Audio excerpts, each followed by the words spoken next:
This is Rod Rollins coming to you live from the digital studios of Mr. X, presently located in Janet Mothershed's basement, broadcasting into the digital universe.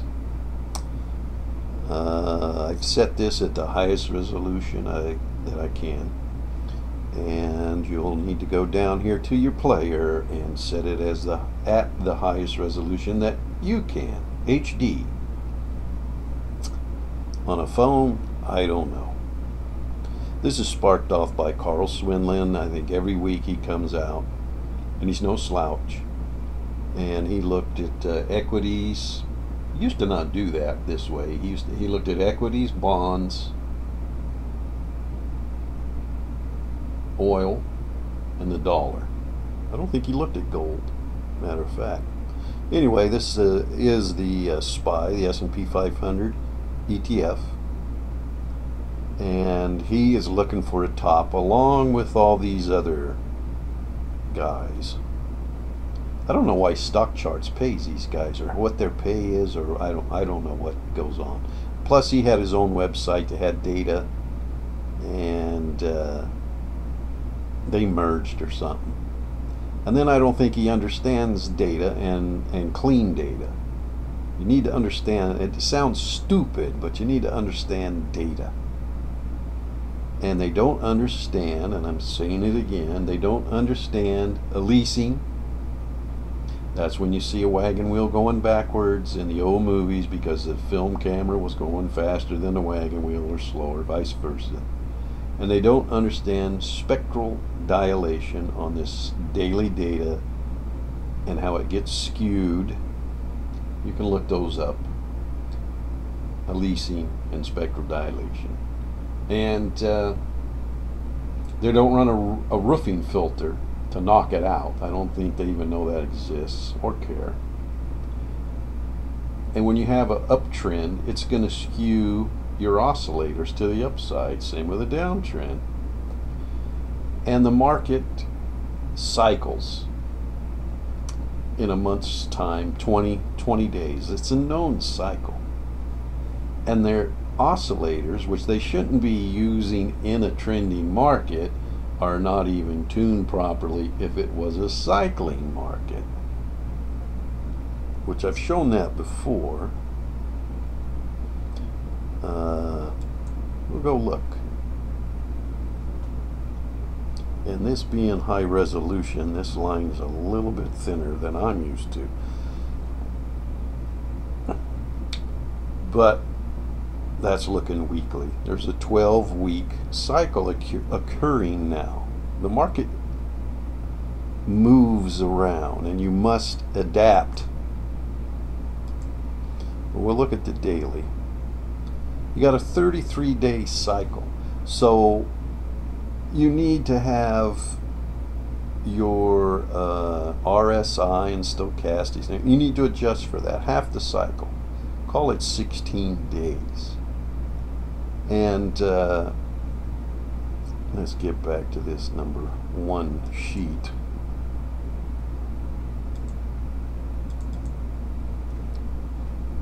I hated going to that other sheet because now you got to adjust everything. But basically, they're looking at oscillators, which should be used in a cycling market, and they're looking at them in a very strong uptrend. And they keep wanting to call a top or correction. They might be right on a correction. And this is daily. Let's go back to weekly again. I'm going to go as fast as I can here. I'm cooking chicken and beer right now. And it's hot, of course. And air conditioner's running, of course. Okay. So right here you can see this trend vigor. I call it trend vigor. It's random walk, high and low, but it's trend vigor. And this shows you that this is an orderly uptrend. If it was switched around and red was on top, then you have an orderly downtrend. And this is a proprietary sine wave. Been many white papers and books wrote on this sine wave. It's one of the few sine waves that will adjust. And here it's languishing, which also shows you there's an uptrend. It threw a cycle here. And you can see all the cycles here when this was cycling. And this was the election. This is a Trump jump, breaking a cycle high. That means you're in an uptrend. Breaking cycle highs or lows to the downside means you're in an uptrend. And the market's up here to the possible target from this rectangle measurement. This could be a rising bearish wedge if it broke support to the downside. Then it morphs into a rising bearish wedge. But it hasn't done that yet. This is all uptrend. And back to these here. There's no drag coefficient here on the weekly data. The weekly data is going to be clearer than daily data. And you know, these guys try to trade in and take positions, and their oscillator is lagging 4 or 5 days, and another day to get to trade on. And you got a 33-day cycle, right? 15 up, 16 up, 16 down. You're burning off 6, 7, 8 days. If they run a profit curve on it, it ain't there. But that's what they get paid to do, I guess. I don't know. I don't really understand it. And that was the Trump jump. So the market's sitting right in here. And it could correct off. We're going to go look at the daily. That's a strong uptrend. And these guys are looking at oscillators and say, hey, it's over. This up move's over. It's not over. And they're using the wrong tools. Now here's where Swindlin and all these other guys, and I said that in the other video, their oscillators are saying market's overbought. There's nothing wrong with a market being overbought. That shows strength, especially in a bull market. And what is here is a cycle high, right?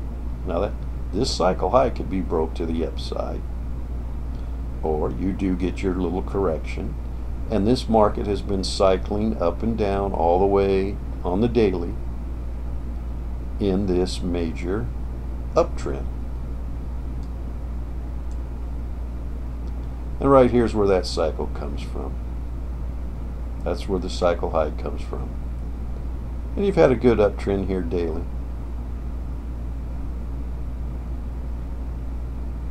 So it's not a major market top. All this would look completely different. Go back to weekly. And the internals are great. They're fantastic. They're excellent. Which is next, if this will work. Now let's see. I want to bring up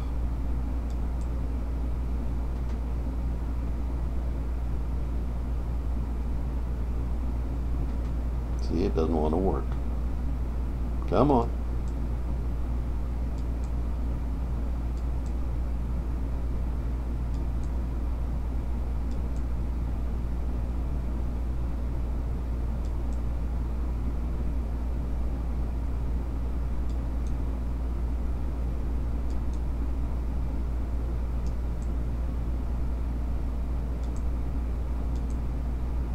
Almost had it. There it is. Computer's just like running a bunch of stuff. And this is the internals. This is a stew of advancers, decliners, up volume, down volume, stocks above their 50-day, their 200-day moving average, negative volume, positive volume. I can't remember all the other stuff. The guy wrote like 4 books on it. But this shows you the internals are great. Right here, 5.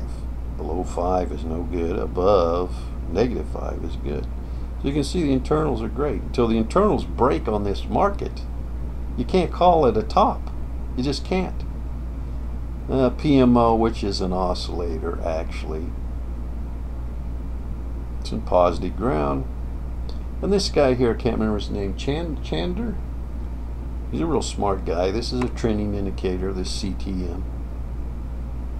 What does that say, 89.54? Okay.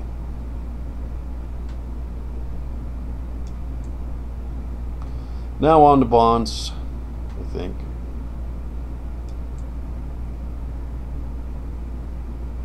Okay, here's bonds, but this is a leverage 2 times up fund. But it looks the same as TLT. This is UBT. Twice as dangerous, moves twice as fast. The beta is 2 versus TLT, meaning it will move twice as much up or down. That's what makes it dangerous. You had this wedge 2016 it broke, and now we've had, or price has had, a rectangle. And then again you have accumulation, distribution, sellers, buyers, sellers. It did this little fake breakout over that cycle high and that rectangle, ran into this trend line up here, didn't like it. So it's flirting with this. And here again we have a possible target. Measurement comes from there. And it's running sideways, real flat. So that's another case of break or reverse. This can reverse out of here, come down here and break that, or just hang out in here. So bonds are on the fence. I don't know what Swinland says on bonds. I don't even think his chart looks like that. Oil, USO, an oil fund. There's another fund called DPO, but it's crude oil. See, this higher resolution things have moved around, but this is an inverse head and shoulders. Bring it back up, and this is a measured target from here to here if it does break. Left shoulder, head, right shoulder.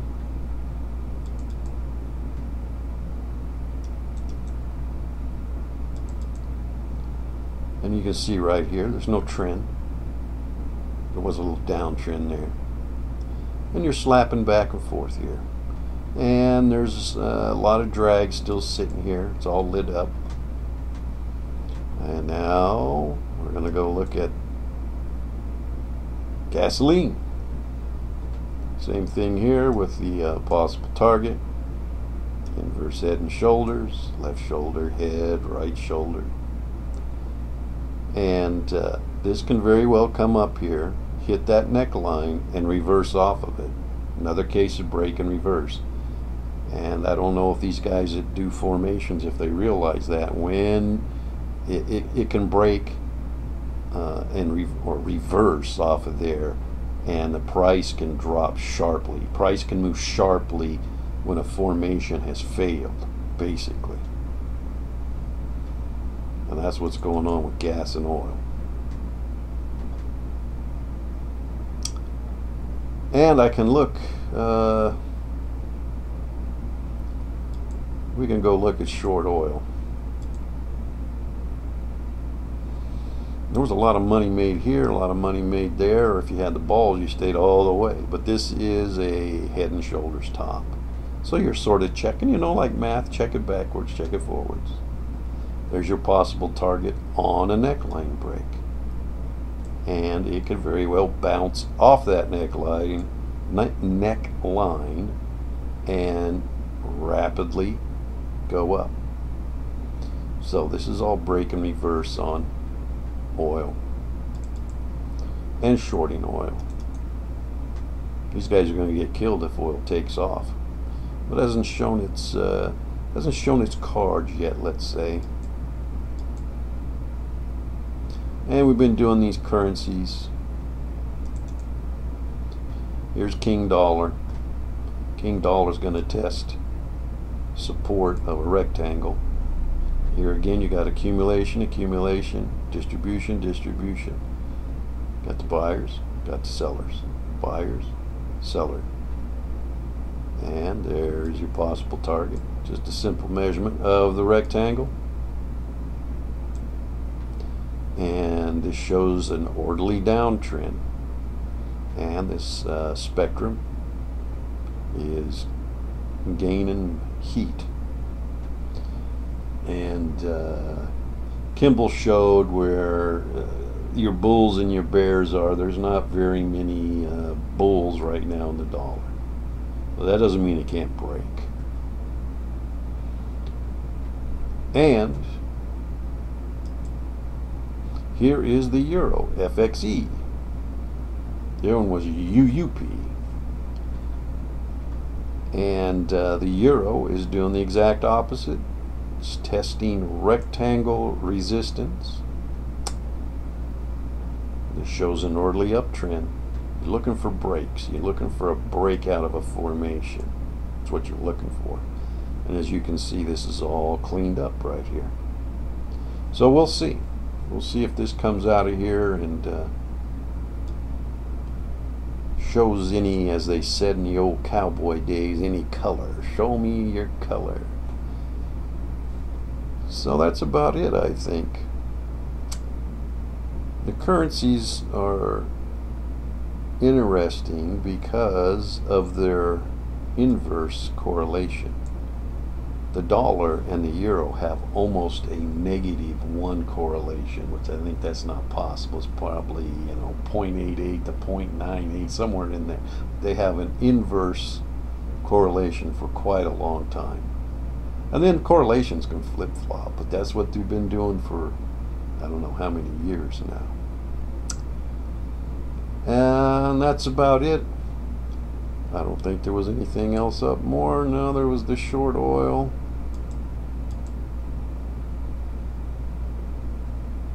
Dollar again. Gasoline. Oil.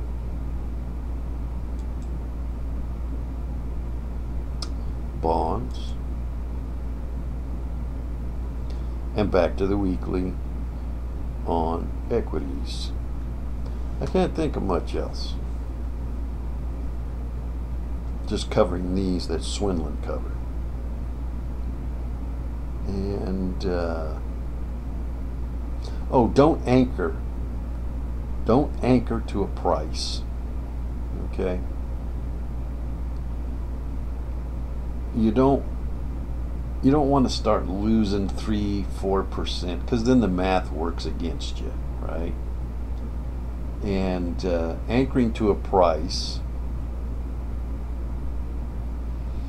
let's say the stock was 40 and you hold on to it because you've anchored to it 2-3 years out, and it recovers back to 40 and you sell it. Meanwhile, for those 2 years, if you would have taken your 3% loss, 4% loss, you could have moved that money somewhere else that was going up, instead of having a losing trade and being anchored to the price. Don't ever marry a stock. That's what they said in the old days. Anchor sounds better. This is all what that is. I dropped my mouse.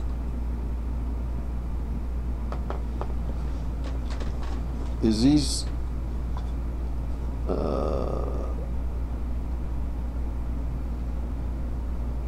somebody bought here. This ain't the greatest example, but it's there. And they've anchored to the price, and they hold. They get up here again, they get rid of it. And you got other people anchored here, got up into here, and they sold off. But then, price is breaking out and catching a new bid. That's where they talk about supply. That's what anchoring is. This is the people that are anchored in here. and then they get taken out. Don't ever anchor to a price. Same as here, you can say, oh, it's too high, it's too high. Don't anchor to the price. It can go higher. Over and out on a crazy walkie-talkie.